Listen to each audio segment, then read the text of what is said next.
صحابہ کرام نے کیسے کیسے ختم نبوت کے لیے قربانیاں دی ہیں، کیسے کیسے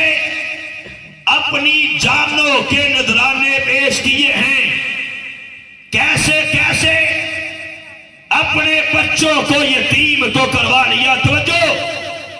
کیسے کیسے اپنی عورتوں کو بیوہ تو کروا لیا،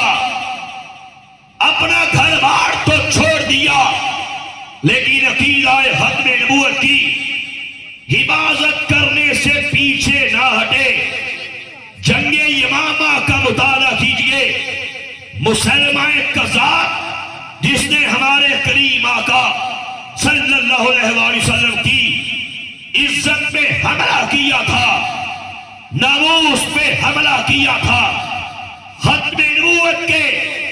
تاج و تخت پہ حملہ کیا تھا، میرے نبی کے پیارے صحابی افضل البشر بعد از انبیاء بالتحقیق یار غار یار مزار سیدنا ابو بکر صدیق رضی اللہ تعالیٰ عنہ نے مسلمہ کذاب کے خلاف جہاد کیا، مسلمہ کذاب کے بھی ٹکڑے ٹکڑے کر دیے، اور جو اس کو مانتے تھے ان کو بھی صحابہ کرام نے ٹکڑے ٹکڑے کر کے کتے کی موت مار ڈالا۔